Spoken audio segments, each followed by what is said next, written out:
시청자 여러분 안녕하십니까? 지금부터 용인시 처인구 선거방송 토론위원회가 주관하는 제21대 국회의원 선거 용인시 갑 선거구 후보자 토론회를 시작하겠습니다. 저는 진행을 맡은 이원희입니다. 오늘 토론회의 후보 초청은 공직선거법 제82조의 2 규정에 따라 초청하였음을 알려드립니다. 4월 15일 실시하는 국회의원 선거를 앞두고 오늘 토론회가 앞으로 4년간 지역의 일꾼을 뽑는 데 많은 도움이 되었으면 합니다. 후보자의 좌석과 발언 순서는 사전 추첨으로 결정되었습니다. 그럼 후보자들을 소개해드리도록 하겠습니다. 모두 2명의 초청 대상 후보자가 참석하였습니다. 자, 먼저 더불어민주당 오세영 후보입니다. 다음은 미래통합당 정찬민 후보입니다. 제21대 국회의원 선거 후보자 토론회의 본격적인 토론에 앞서 진행 방법을 알려드리겠습니다. 모두 5가지 토론 방식이 준비되어 있습니다. 먼저 각 후보의 시작 발언으로 시작됩니다. 이어서 용인시 처인구 선거방송 토론위원회가 준비한 공통 질문을 사회자가 질문하고 이에 대한 답변에 대해서 상대 후보자가 보충 질문하는 방식으로 이어집니다. 다음으로 후보자가 공약 발표 후 개별 질문과 보충 질문이 있겠습니다. 이어서 제시된 4개의 주제 중 하나를 선택해서 10분 동안 후보자가 상호 토론의 시간을 갖도록 하겠습니다. 마지막으로 각 후보자의 매점말을 듣는 순서로 진행되겠습니다. 토론회에 앞서서 각 후보자들께서는 앞에 있는 타이머를 보시고 답변 시간을 정확히 지켜주시기 바랍니다. 정해진 시간 10초 전에 초록불이 들어오고 답변 시간이 다 되었을 때는 빨간불과 함께 마이크가 자동으로 꺼지게 됩니다. 이때 화면은 사회자로 넘어가게 됩니다. 이 점 유의해서 토론에 임해 주시기 바랍니다. 아울러 이번 토론회는 후보자들의 정책 공약과 비전을 듣기 위한 자리입니다. 각 후보께서는 상대 후보에 대한 인신공격이나 비방, 허위 발언은 삼가해 주시기를 부탁드립니다. 자, 그럼 이제 본격적으로 제21대 국회의원 선거 용인시 갑 선거구 후보자 토론회를 시작하도록 하겠습니다. 첫 순서로 후보자 자신이 이번 선거에 출마하게 된 배경, 그리고 국회의원이 되어야 하는 이유 내지 당위성에 대해서 시작 발언을 듣는 시간을 갖도록 하겠습니다. 시작 발언 시간은 각 후보자에게 2분씩 드리도록 하겠습니다. 먼저 더불어민주당 오세영 후보자부터 시작하시겠습니다. 존경하고 사랑하는 초인구민 여러분, 더불어민주당 용인시 갑 초인구 국회의원 후보 기호 1번 오세영 인사 올립니다. 나라 안팎이 코로나19로 아주 힘들고 어렵습니다. 힘내시라는 말씀 먼저 드리겠습니다. 저 오세영은 초인구에서 유년 시절 그리고 초등학교, 중학교, 고등학교를 나왔고 현재까지 고향인 초인구 모현에서 살고 있습니다. 저는 20년 가까이 처인에서 정치를 해왔습니다. 정의가 물처럼 흐르고 공정과 자유가 들꽃처럼 피어나는 나라를 위해 그리고 우리의 노력이 땀 흘리는 사람들의 미래를 만든다는 신념으로 국회의원 비서로 정치에 입문하여 어렵고 힘든 선거에서 2번 경기도의원으로 당선되어 초인구의 목을 찾아오고 초인구 발전을 위해 8년 동안 정말 열심히 의정활동과 지역활동을 하였습니다. 초인구가 꼭 필요로 하는 사람, 저 오세영에게 이제 더 큰 역할을 할 수 있는 국회의원 꼭 만들어 주십시오. 용인발전, 으뜸초인 꼭 만들어내겠습니다.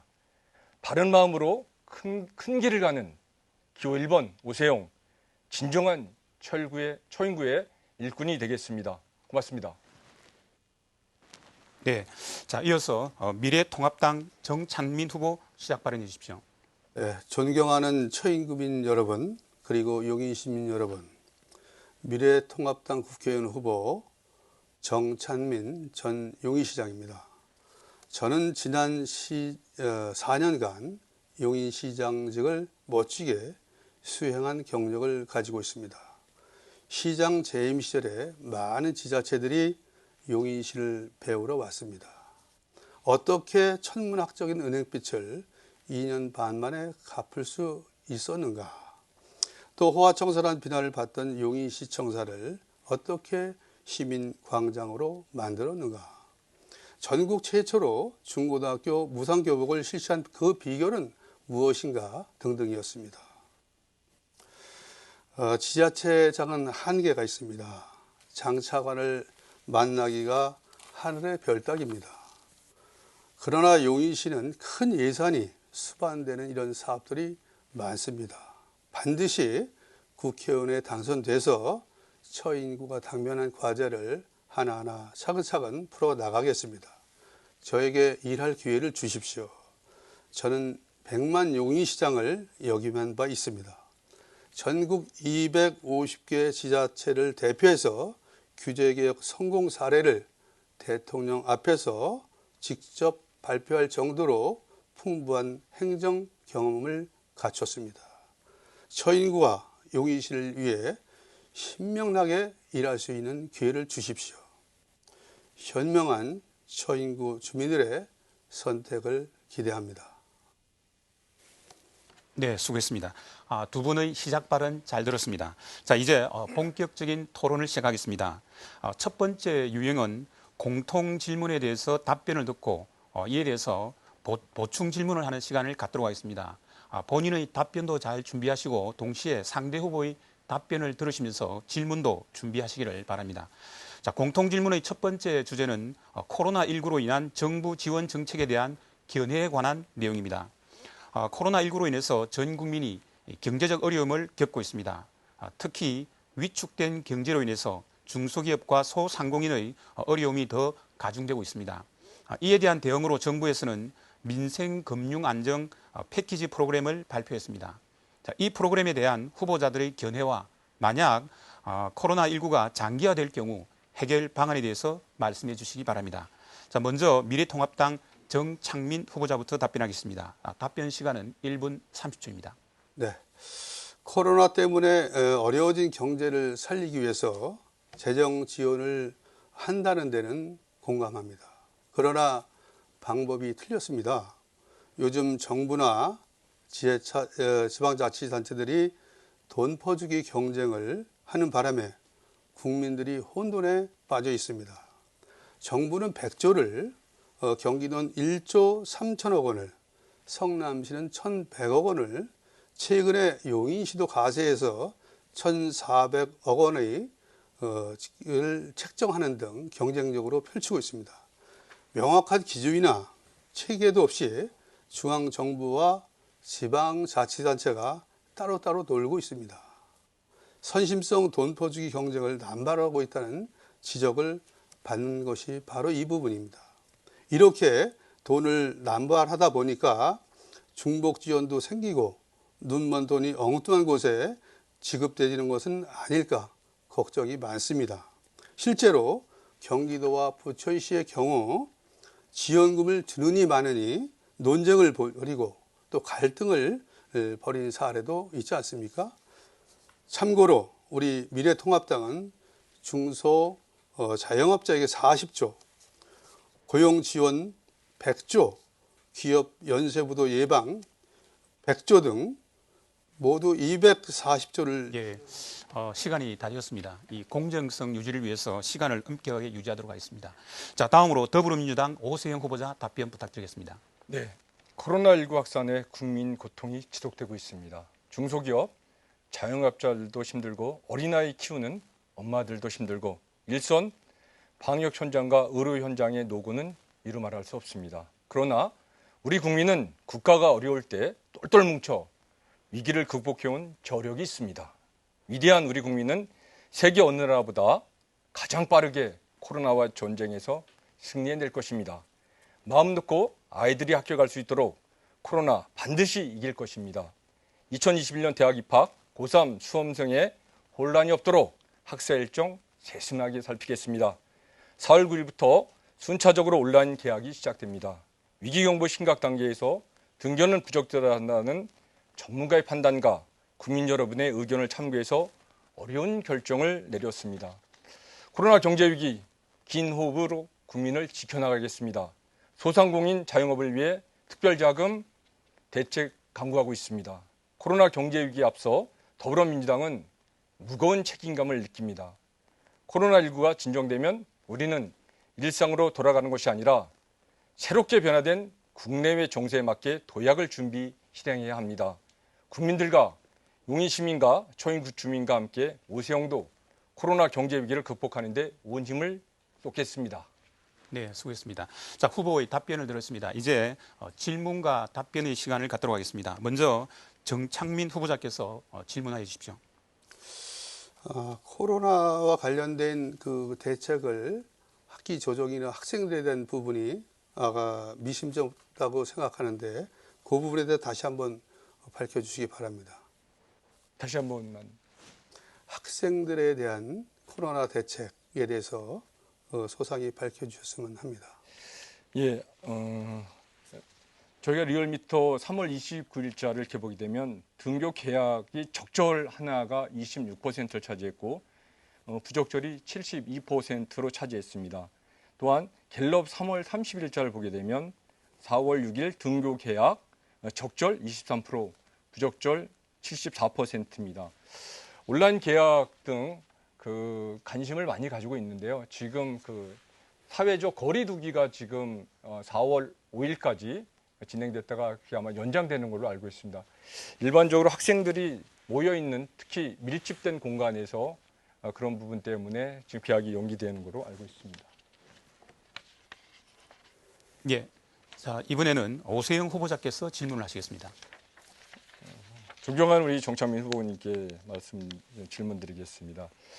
아까 240조를 지원하라고 이렇게 지원한다고 하셨는데 재정 건전성과 추경 증액도 반대하던 미래통합당에서 240조 원을 말하는 근거는 어디 있는지 한번 답변 좀 부탁드리겠습니다. 네, 이거 저희들 아까 쭉 설명했듯이 최근에 전문가와 특히 새로 임명되신 그 위원장 등등 이 심사숙고해서 제안한 것이고 충분히 조달 정책까지 방법까지 다 준비되어 있는 것으로 확인되고 있습니다.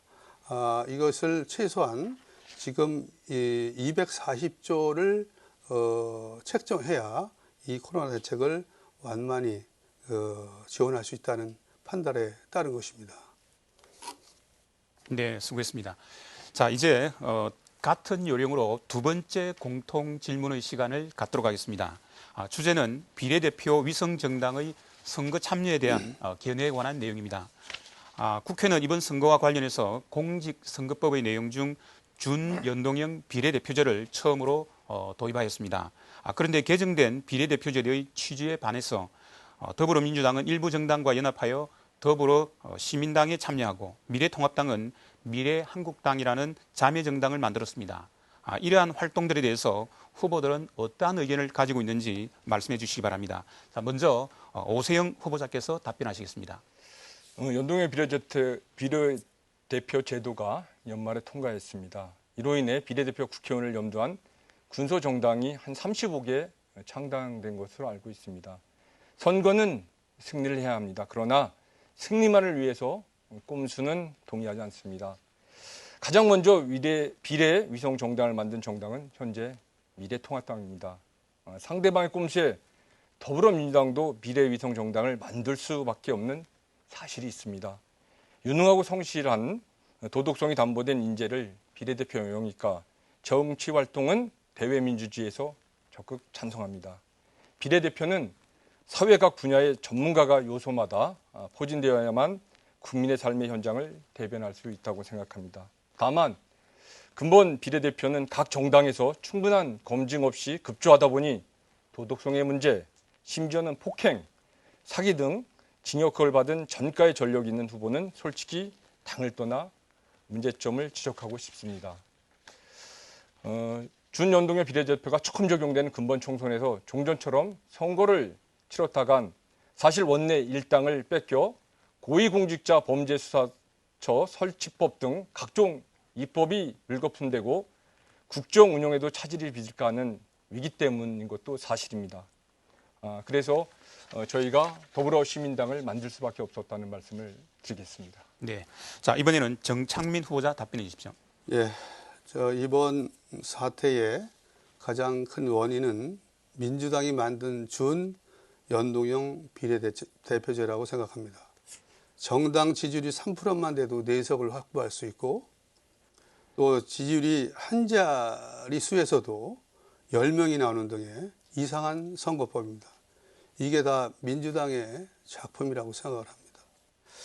비례정당 투표용지가 무려 48.1cm에 달하는 바람에 수작업을 해야 하는 이런 해프닝이 웃지 못할 이런 일들이 벌어지고 있습니다.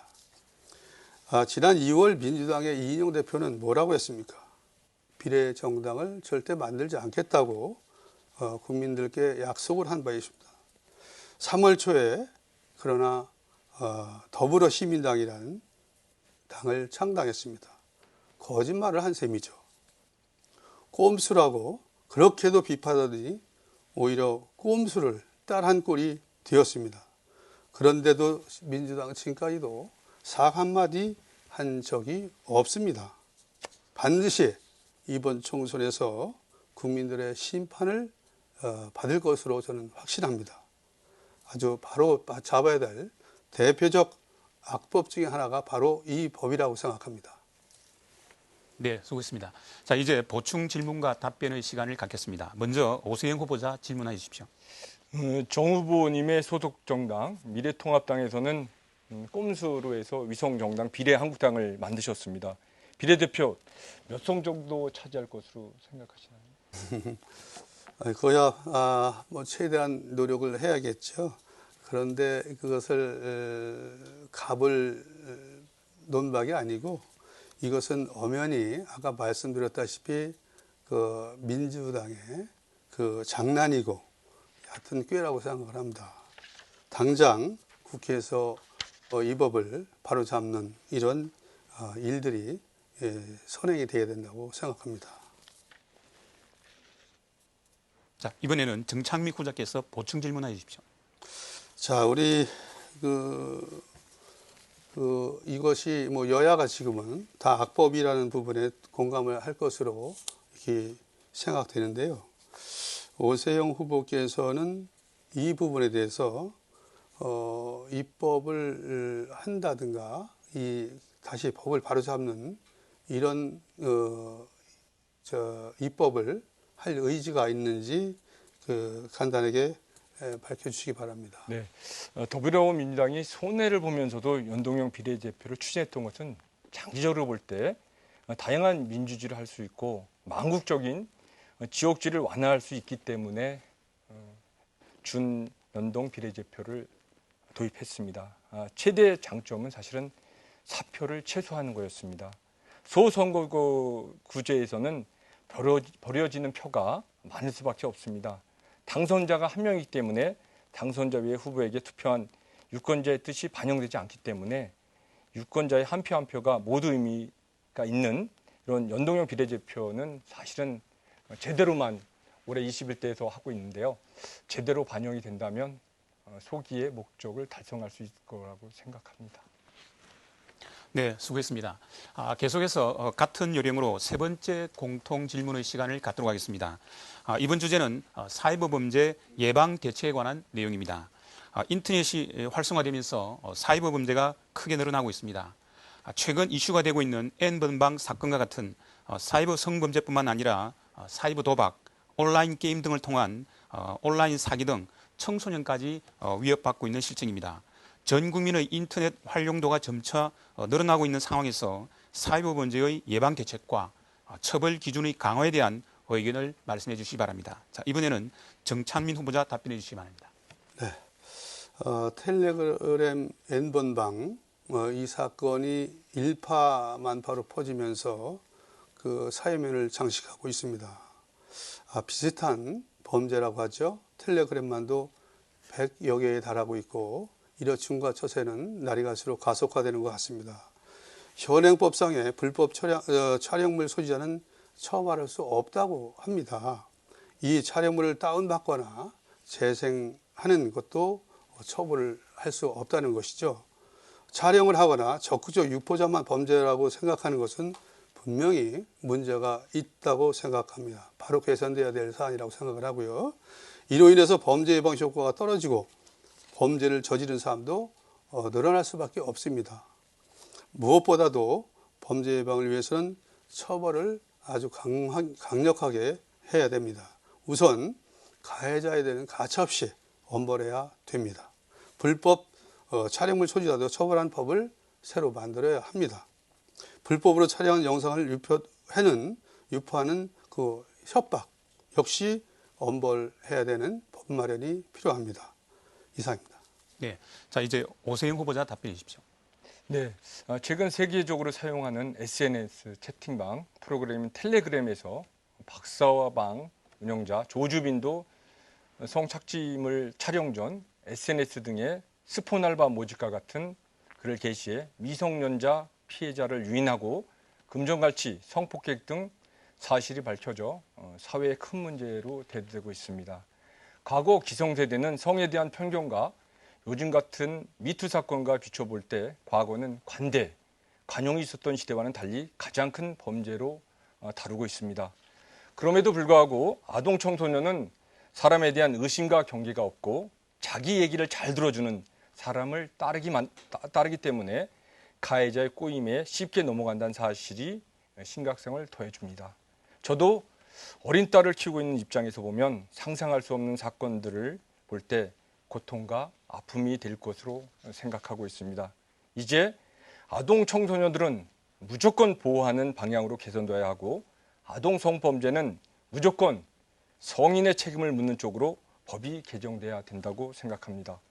정부 입장에서는 예방 교육이 대폭 강화될 것으로 보이지만 철저한 예방과 강력한 법적 제도 장치 마련과 특히 디지털 성범죄가 중대한 범죄라는 것에 대한 교육이 초기부터 이루어져야 한다고 생각합니다.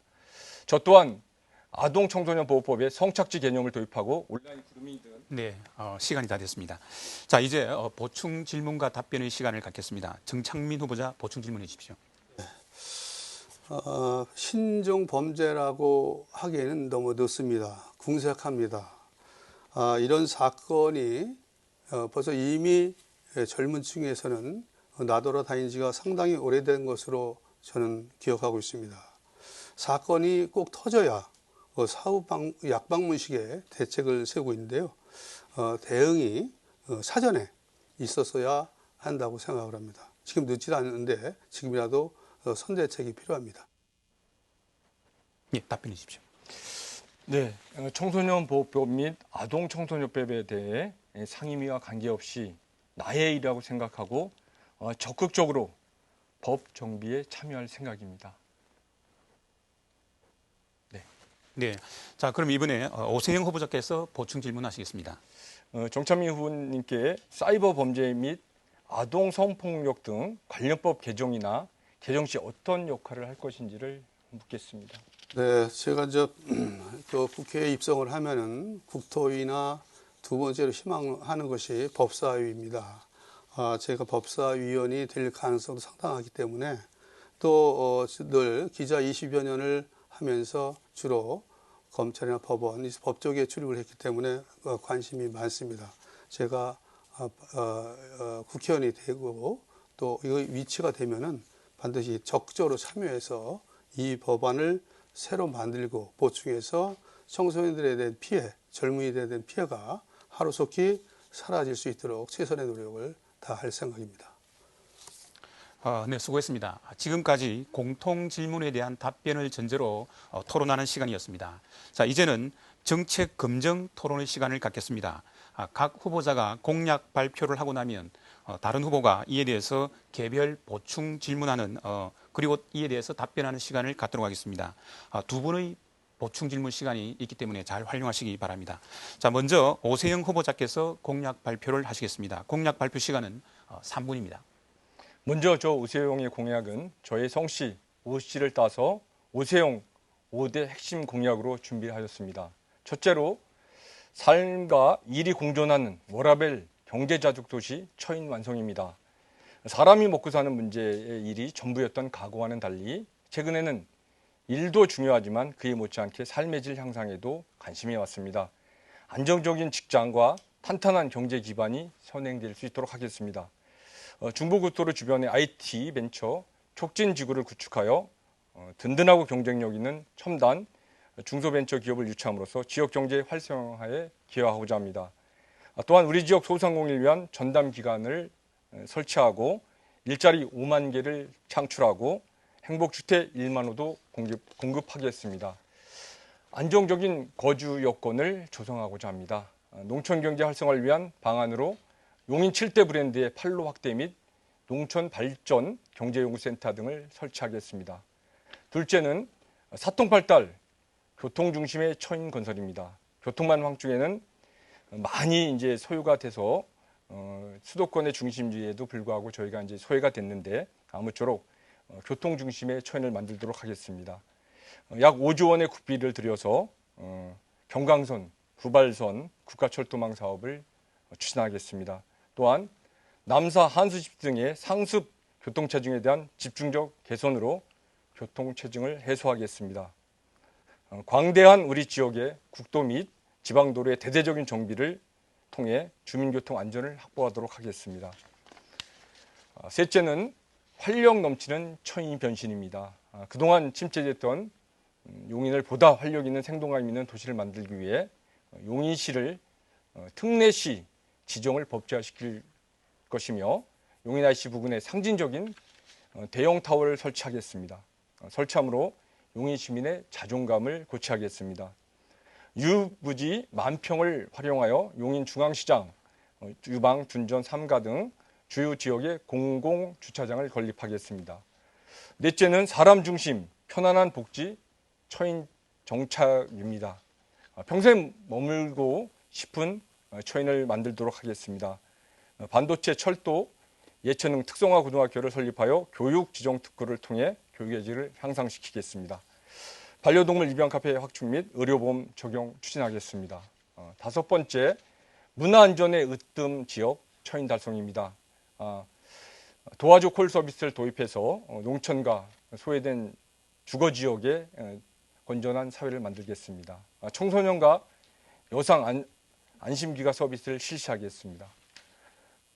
은희성지 순례길, 이동 저수지 생태환경 둘레길 조성도 아울러 하겠습니다. 네, 수고했습니다. 자, 이제 정창민 후보 개별 질문해 주십시오. 질문인가요? 예, 질문입니다. 아까 말씀하신 거 보면은 특례시에 대해서 굉장히 강조를 많이 하셨는데요. 특례시와 광역시의 차이점이 무엇이라고 생각하시고 또 구체적인 안을 다시 한번 밝혀주시기 바랍니다.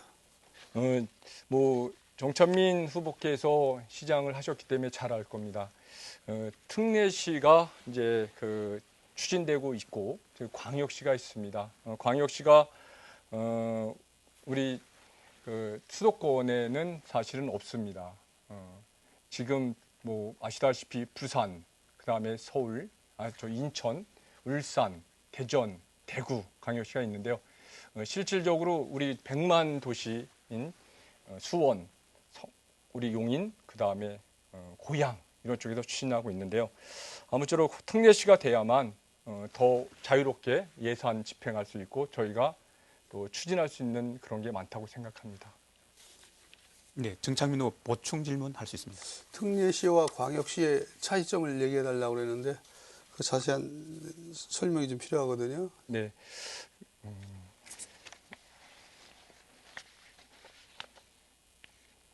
특례시와 광역시 부분에 대해서는 제가 구체적으로 그 부분에 대해서는 아직까지는 정확하게 파악을 못했습니다. 죄송합니다. 네, 자 이제 이어서 이번에는 정찬민 후보자의 공약 발표를 듣고 질문하는 시간을 갖겠습니다. 자, 정찬민 후보자 공약 발표해 주십시오. 예, 저 정찬민의 핵심 공약을 몇 가지 말씀드리겠습니다.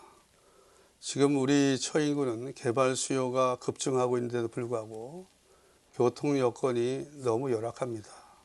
처인구 발전을 위해서 반드시 전철을 유치해야 됩니다. 전철을 유치하는 것만이 용인을 살리고 낙후된 처인구를 살리는 지름길이라고 생각을 합니다. 그래서 저는 일명 처인 1호 지하철 노선을 강조하는 것이고 수서 광주 간 노선에다가 모현, 포곡, 유림, 역부, 남사, 동탄까지 이어지도록 하는 것입니다. 이렇게 하면은 처인구는 서울까지 30분대에 주파를 하게 됩니다. 앞서 저는 지난해 8월부터 이 전철 유치를 위해서 서명 운동을 벌여왔고 관계 당국과 꾸준히 접촉해 왔습니다. 두 번째 공약입니다. 원삼에 들어서는 SK 반도체 클러스터나 그 주변에 SK 반도체 대학교, 아울러 SK 반도체 특성화 학교를 고등학교를 만들어서 세계 최대 반도체 연구 단지를 추진하는 것이 목표입니다. 세 번째로 낙후된 공영버스 터미널을 이전하겠다는 것입니다. 용인의 공영버스 터미널 보십시오. 저 전라도 경상도 시골의 군수전만도 못합니다. 때문에 이것을 바로 인근 운동장, 종합운동장으로 옮겨서 현대화하겠다 이런 얘기입니다. 지상에는 백화점, 쇼핑몰, 호텔 등을 유치하고요. 지하에는 그 터미널, 광역 터미널 설치하고 이 지하와 지금 중앙상가, 우리 재래시장이라고 말을 하죠. 풍물시장과 연결해서 상점으로, 상가로 연결하는 이런 경우에 동반 중앙시장과 우리 터미널이 동반 성장할 수 있다는 이런 얘기입니다.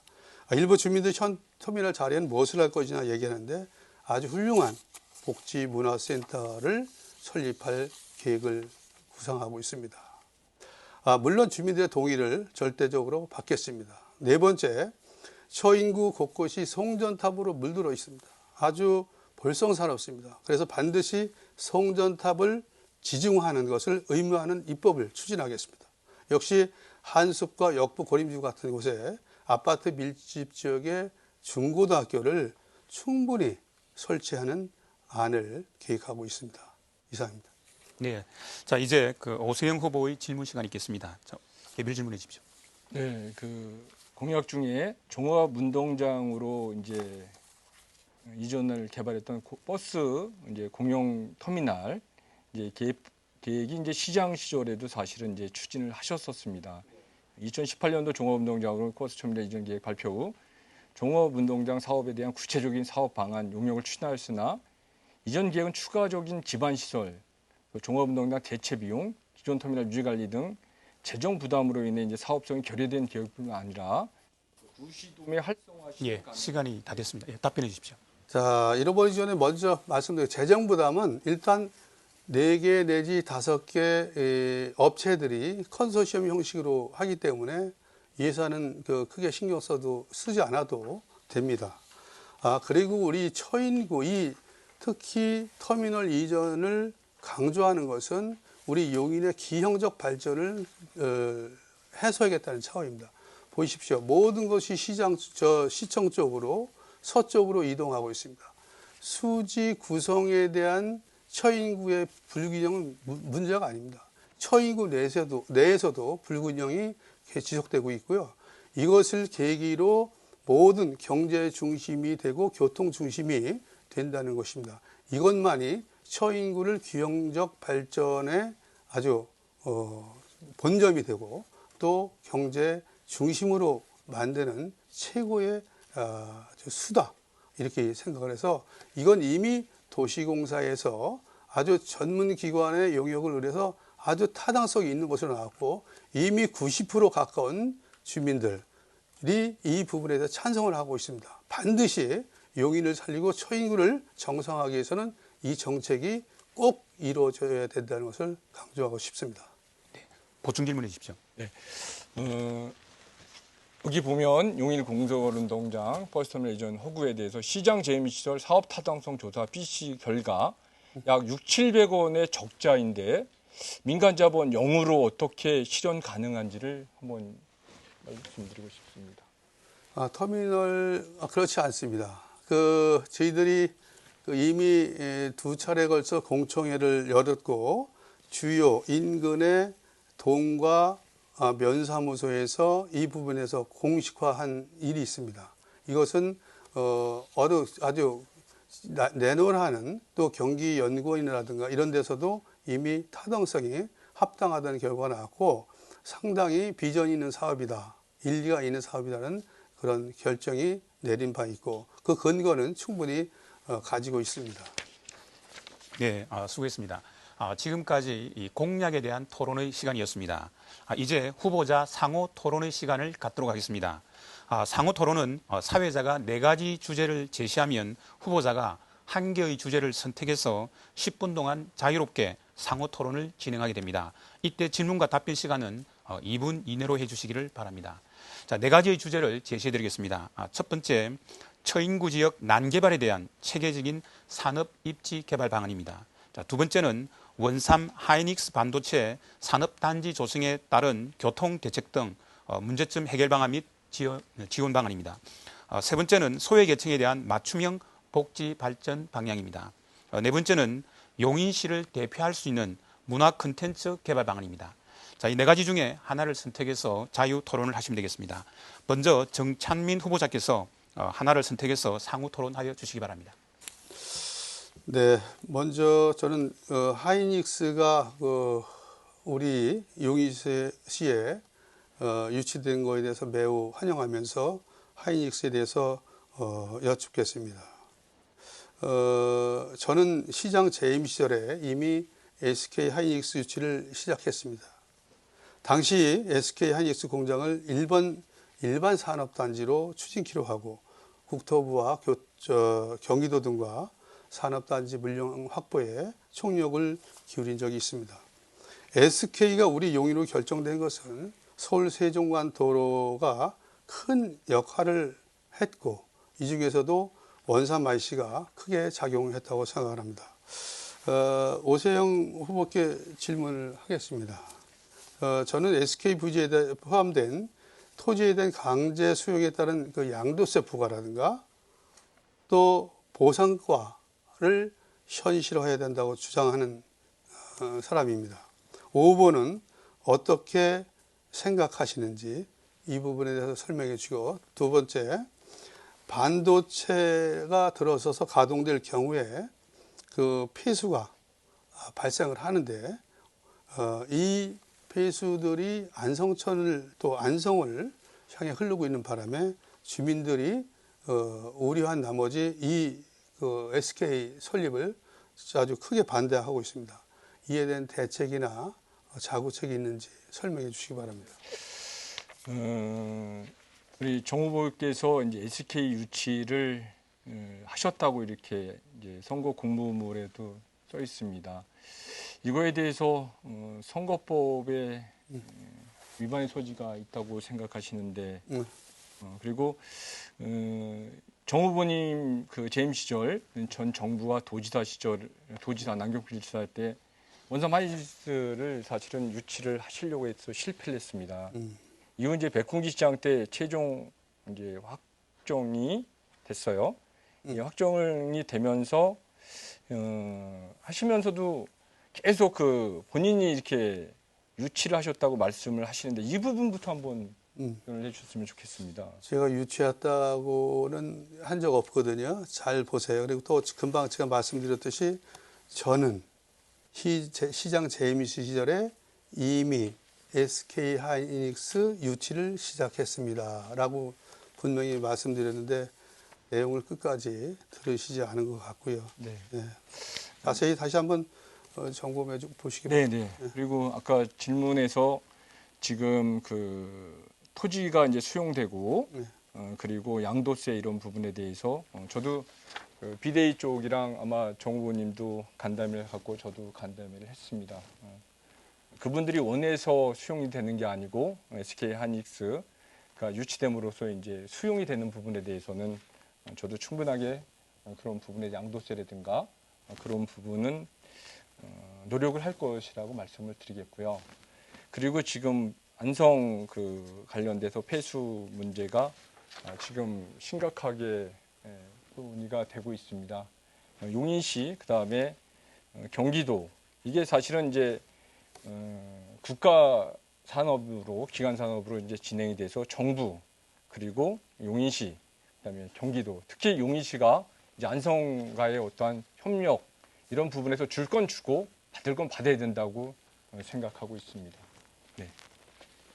줄 건 주는 뭘 주고 뭘 받습니까? 예를 들어서 그 안성에서 요구하는 부분, 제가 이제 시장이 아니기 때문에 요구를 하면 충분하게 이제 용인시와 안성 간의 협력 이런 부분을 이제 국가나 예를 들어 경기도가 중재를 해야 된다고 생각하는 부분이 있습니다. 아직 뭐 구체적인 뭐 주고 받는 건 아직 생각을 네. 안 해보셨군요. 네, 네. 송탄 상수도가 마찬가지 않습니까? 해제 부분이 지금 그 평택이랑 용인 간에도 해결이 안 되는 부분이 이제 그쪽에서 문제가 있었던 걸로 알고 있기 때문에 그런 부분에 대해서는 지속적으로 SK 하이닉스가 유치가 돼서 원활하게 진행될 수 있도록 노력을 아끼지 않겠습니다.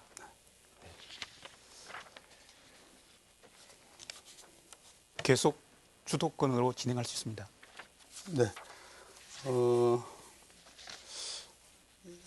다시 한번 말씀드리는데 최근에 용인시에 한때 서로 SK를 유치했다는 이런 얘기가 많이 돌았죠. 어느 방송에서도 이게 보도가 되고 SNS에서도 역시 서로 자기가 유치했다는 이런 공적 쌓기를 많이 합니다. 실제로 이 SK 하이닉스의 추진은 제 시장 때 또 전 국회의원이신 이유현 국회의원 등과 함께 시작을 한 것이죠.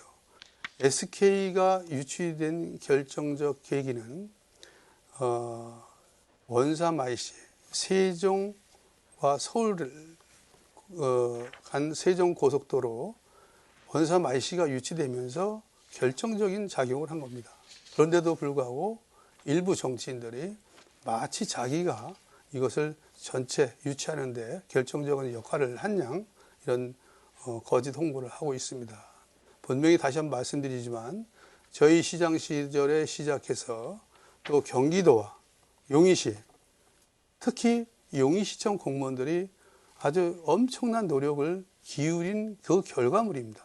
그런데 이것을 공적 가로채기처럼 이렇게 자기들의 그 생색내기 또 미화하고 이런 일들이 있는데 이런 것이 장기화되고 반복될 경우에는 이 일을 실제로 추진한 용인시청 공무원들의 사기 저하는 물론이고 이것이 잘못 홍보돼서 시민들에게 인상을 찌푸리게 하는 이런 결과물이 되지 않을까 생각이 많이 됩니다.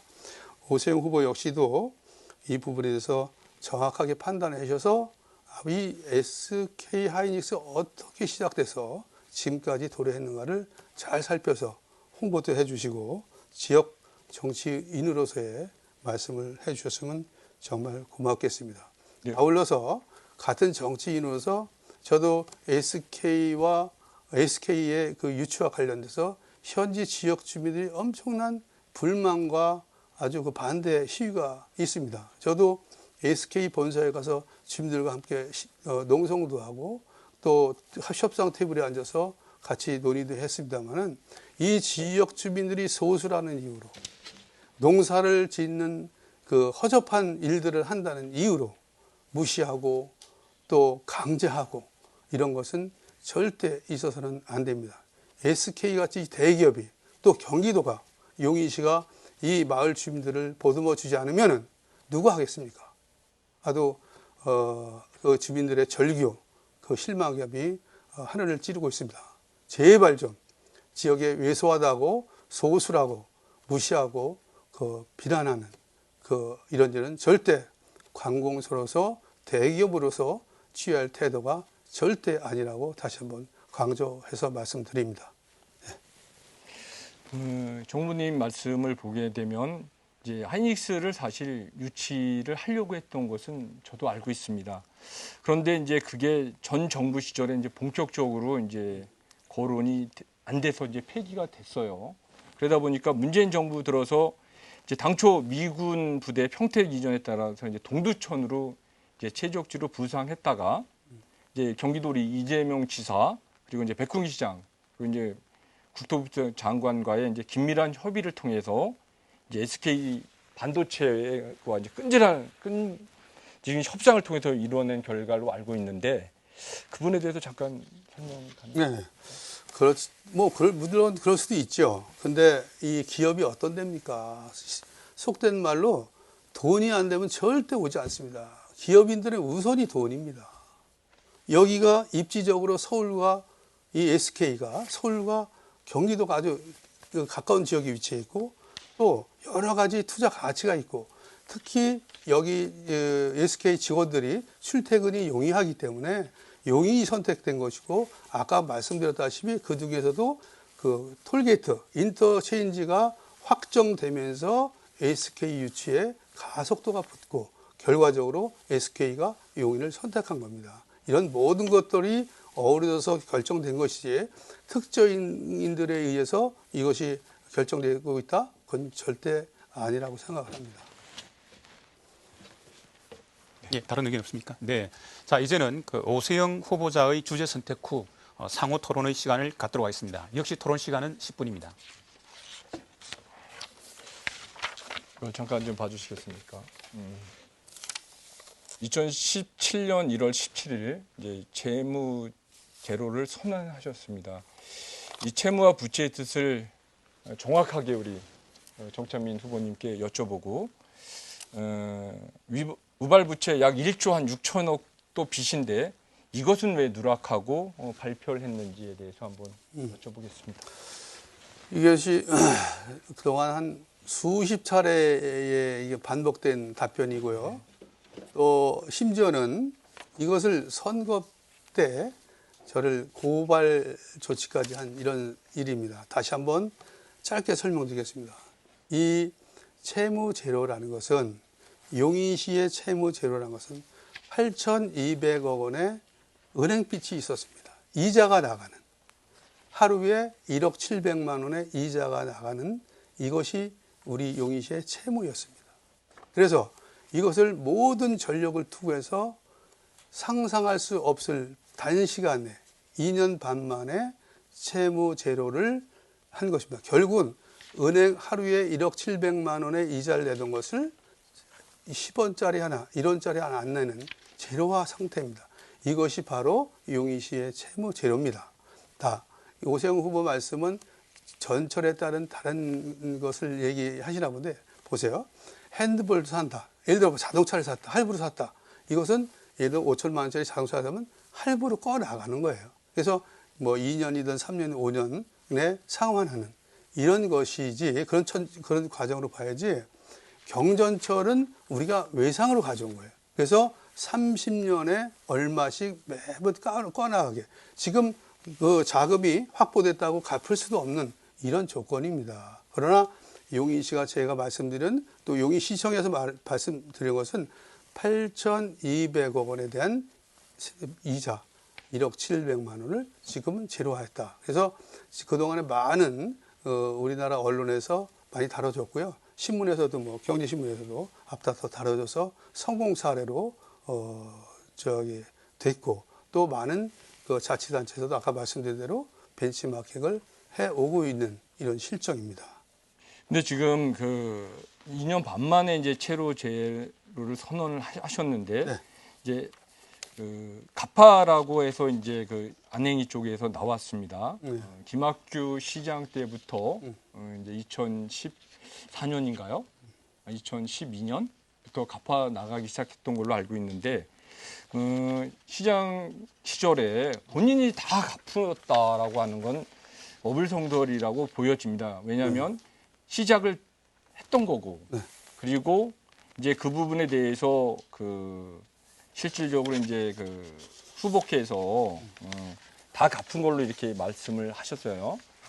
그런데 실질적으로 그걸 갚아가면서 할 수 있는 부분을 많이 놓친 거죠. 우리가 할 수 있는 부분. 그로 인해서 토지도 매각되고 그다음에 업무 추진비도 감축되고 또 5급 이상 공무원 지봉급 인상분도 반납되고 네. 또 직원들의 복지 포인트도 50%씩 감면되면서 고통 분담을 해서 일어난 겁니다. 그런 부분에 대해서 이걸 공으로 계속 돌려서 채무제로를 이렇게 선언을 하시면서 그러면서 실질적으로 그 지방채 관련된 쪽을 또 이제 하시고 그다음에 그러므로 그 빚과 또 부채와 채무를 일반 시민들은 잘 모르세요.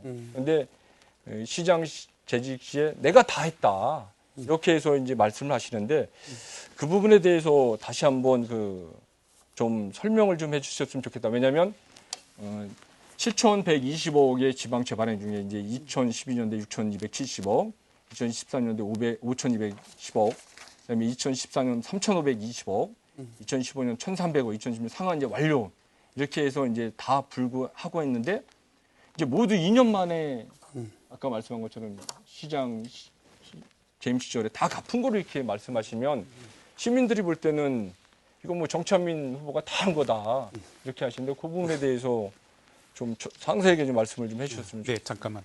지금 이번 이 한 후보의 주도권에 의한 토론이긴 하지만 사전에 주제가 4가지로 한정되어 있었습니다. 네. 그 4가지 범위 내에서 토론을 하도록 되어 있기 때문에 자, 요것은 마무리, 원칙에 입각해서 마무리돼야 될 것 같아요. 예. 자, 이거 다시 한번 설명드립니다. 제가 취임해서 보니 8,200억 원의 빚이 있습니다. 더 이제 묻지 마세요. 8,200억의 빚이 있어. 자, 우리 이거를 갚아 나가야 될 안이 뭐냐. 이래서 우리 시청 공무원들이 골똘한 겁니다. 그래서 성공 사례도 가서 수집하고 이래서 된 것이지 또 저 정찬민이가 혼자 갚았다라는 글자를 어디서 찾아갖고 와보세요. 절대 그렇지 않습니다. 시장의 지시와 명령과 또 시장의 아이디어와 또 직원들의 건의를 통틀어서 같이 집약해서 해결한 것이지 그렇지 않습니다. 또 하나는 우리가 의회에 이 사실을 보고를 하게 돼 있어요. 의회에 이 사실이 그대로 보고돼 있습니다. 이것이 거짓이면 의회에 허위로 보고하면 처벌받습니다. 이미 의회 검증, 행안부 모든 돼 있고 심지어는 이것이 허위다라고 고소고발을 해서 수사기관에서도 확인한 사실을 자꾸만 아니라고 그러면 안 됩니다. 그래서 모든 시민들이 축제 속에 그 채무제로 선언식도 하고 축하 파티도 하고 이런 사안이니까 몇 년이 지나도 자꾸만 이걸 되풀이하면은 그건 온당치 않다 이렇게 생각을 합니다. 예, 4개 주제에 한정해서 토론을 해주시기 바랍니다. 예, 주도권으로 계속할 수 있습니다. 네. 정찬민 후보께서 한번 여쭤보겠습니다. 남사물류센터 네. 관련돼서 이 네. 난개발 의혹 시장 재임 시절과 관련 없다. 용인 시민이 이제 허위 사실 공포로 해서 선관위에 고발을 했습니다. 누가? 고발이 된 건 누군지는 잘 모르겠어요. 용인 시민이. 그래서 이제 그 선관위에 위법 통보를 그러니까 이제 용인시에서 경기도로 올라갔다고 하는데 남사 주민들께 만약에 이게 지금 무관하다고 이렇게 말씀을 하시는데 이 부분에 대해서 만약에 경기도 선관위에서 나오게 되면 사과할 용의가 있으신지를 여쭤봅니다. 뉴스가 상당히 늦으신 것 같습니다. 이미 저는 오래전에 자료 제출했고 이상이 없는 거로 이미 결정이 된 것으로 알고 있습니다. 이것이 또 보십시오. 제가 남사물류센터, 물류창고가 저와 실제로 최초 인허가는 저와 관계가 없습니다. 그런데 일부 사람들이 마치 저와 연결이 돼 있는 양 이것을 계속 프레임을 씌워서 이번에 선거 출마한 이 시점에 맞춰서 흑색 선전을 하고 있습니다.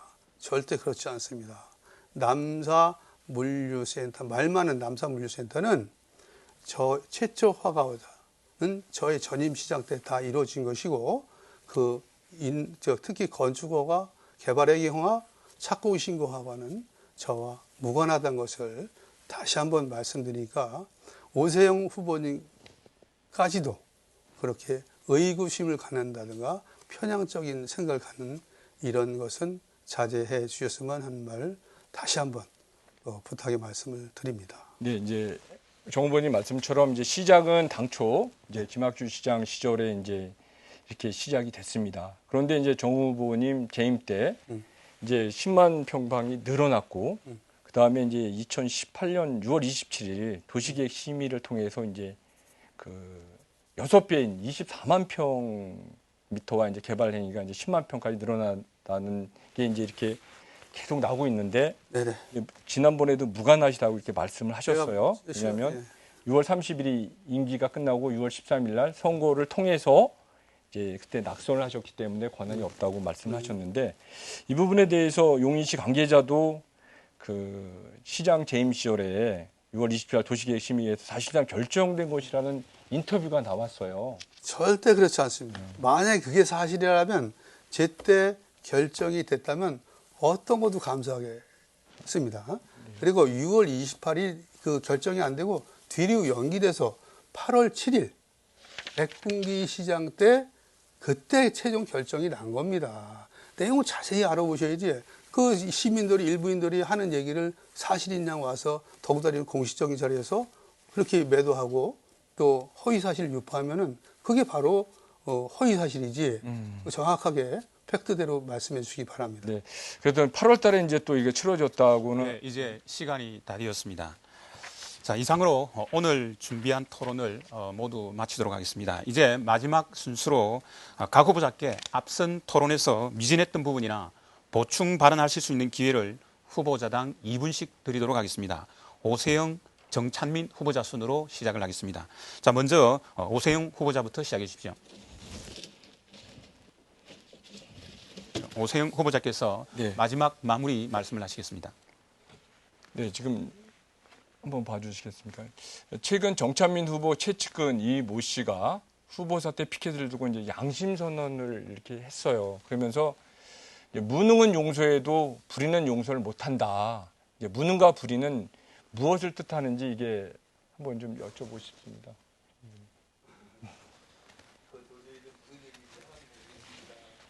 질문을 한번 해주시기 바라고요. 아마 그분도 뭐 이유가 있겠죠. 근데 저는 이해할 수 없는 질문이고 자세한 내용을 모르겠습니다. 마무리 말씀 마치시겠습니까? 네, 지금은 토론이 시간이 아니라 마무리 말씀하시는 마무리 시간입니다. 말씀. 네. 그럼 못다한 얘기. 네, 그렇습니다. 예, 방송 토론 잘 보셨는지요? 저 오세영 난 사람은 절대 아닙니다. 뚜벅뚜벅 한 길을 걸어왔습니다. 초인사랑, 지역사랑으로 함께한 오세영 꼭 선택해 주십시오. 정직한 정치하겠습니다. 섬기는 정치하겠습니다. 가슴이 따뜻한 정치로 사랑받는 정치인이 되겠습니다. 우리 고향 처인이 비옥한 흙이 될 수 있도록 너무 거칠지 않고 너무 단단하지 않고 적당한 물기와 거름을 갖춘 생명력이 있는 토양으로 이 땅에 필요로 하는 좋은 곡식과 열매를 맺을 수 있도록 하겠습니다. 급한 열매를 바라보며 눈에 보이는 길에 급하지 않고 용인, 처인이 앞으로 더 줄기차게 발전할 수 있도록 정치, 경제, 문화에 비옥한 토양을 만드는 일에 오세영이 앞장서겠습니다. 4월 10일, 11일 사전 투표와 4월 15일 귀중한 투표를 부탁드립니다. 처인국민 여러분의 소중한 한 표가 처인의 미래 그리고 대한민국의 미래를 결정합니다. 더불어민주당 기호 1번 오세영 꼭 선택해 주십시오. 감사합니다. 네, 이제 정찬민 후보자 마무리 말씀 부탁드립니다. 네, 저는 그냥 오늘 가볍게 좋은 일만 좋은 말씀만 드리고 가려고 했는데요. 오세영 후보께서 자꾸만 저렇게 하시니까 저도 말씀드리겠습니다. 이 오세영 후보가 8년 동안 도의회 의원을 했죠. 그런데 도정 질문을 단 한 차례 했습니다. 그러나 고향의 한 의원은 16차례를 했습니다. 16대 1인 셈이죠. 또 5분 발언은 그 오세영 후보가 2차례 했고 또 이 후보는 21차례에서 이렇게 했습니다. 이렇게 도정 질문이나 그 발언이 굉장히 적은 수치로 기록됐는데요. 이렇게 해서 과연 국회의원으로서 의정 활동을 할 수 있는가 의심을 갖지 않을 수 없고요. 기회가 되면 해명해 주시기 바랍니다. 자, 처인구 주민 여러분, 용인 시민 여러분, 장시간 동안 경청해 주셔서 고맙습니다. 이제 투표일이 열흘 남았습니다. 여러분의 소중한 한 표 한 표가 용인을 살리고 처인구를 살리는 지름길입니다. 반드시 4월 15일 모두 가족들이 나와서 투표하시고 정말 용인을 살린다, 처인구를 살린다는 일념으로 절대 포기하지 마시고 투표에 나와주시기 바랍니다. 저는 이번에 여러분께서 저를 선택해 주실 거라 믿고 선택되면은 앞으로 4년간 정말 주민을 위해서 용인시를 위해서 발벗고 나서 모든 것을 걸고 최대한 열심히 충실히 국정에 임하겠습니다. 여러분 고맙습니다. 네, 수고했습니다. 이상으로 두 후보의 마무리 발언까지 다 들었습니다. 이상으로 용인시 처인구 선거방송 토론위원회가 마련한 21대 국회의원 선거 용인시 갑선거구 후보자 토론회를 모두 마치도록 하겠습니다. 토론에 참가하신 후보자님들 장시간 수고 많았습니다. 용인시 처인구 선거방송 토론회 주관으로 TV로드 기남방송 스튜디오에서 녹화방송으로 진행된 이 토론회는 오늘 이 방송에 이어 10일 금요일 오후 6시에 한 차례 다시 보실 수 있습니다. 그리고 중앙선거관리위원회에서 운영하는 제21대 국회의원 선거 후보자 토론을 운영하는 모바일 및 인터넷을 통해서 다시 보실 수 있습니다. 세상을 바꾸는 한 표야말로 유권자의 권리입니다. 이 시간을 통해서 정치권이 지킬 수 있는 약속, 실현 가능한 정책을 내세웠는지 꼼꼼히 살피고 판단하는 데 도움이 되었기를 기대합니다. 끝까지 토론을 지켜봐 주신 시청자 여러분 대단히 감사합니다.